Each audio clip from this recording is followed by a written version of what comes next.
رمضان شریف کا آخری عشرہ شب قدر جس میں قرآن نازل ہو۔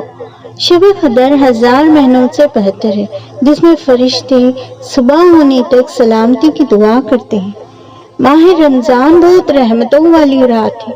رمضان میں 3 عشرے ہوتے ہیں، جس میں پہلے عشرے کو رحمت، دوسرے عشرے کو مغفرت اور تیسرے عشرے کو بخشش کا عشرہ والا کہا جاتا ہے۔ تیسرے عشرے میں شب قدر بھی آتا ہے، جسے لیلۃ القدر کہا جاتا ہے۔ شب قدر بہت برکت والی رات ہے۔ شب قدر 1000 راتوں سے افضل رات ہے۔ شب قدر رمضان کے تیسرے عشرے میں آتا ہے اور یہ رات 21 رمضان سے شروع ہو کر 29 رمضان تک ہوتا ہے۔ اللہ تعالیٰ نے نبی صلی اللہ علیہ وسلم کو شب قدر عطا فرمائے اور ارشاد فرمایا، اے محمد صلی اللہ علیہ وسلم، شب قدر 1000 مہینوں سے افضل ہے جو میں نے تجھے اور تیری امت کو عطا فرمائی۔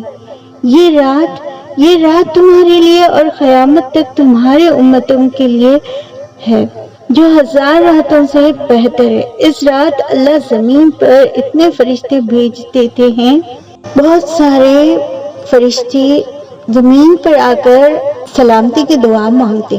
جبرائیل اور میکائیل علیہ السلام کے ساتھ زمین پر بہت سارے فرشتے آتے ہیں اور سب انسان کے لیے دعائیں مغفرت کرتے ہیں اور انہیں خوشخبری سنا دیتے ہیں۔ امام علیہ السلام نے کہا، اللہ کی تمام نعمتوں سے سب سے عظیم نعمت شب قدر ہے۔ اس رات قرآن کی تلاوت کرنا انسان کی مقدر کو جگا دیتی ہے، مریضوں کو شفا دیتی ہے، بے اولاد کو اولاد عطا فرماتی ہے۔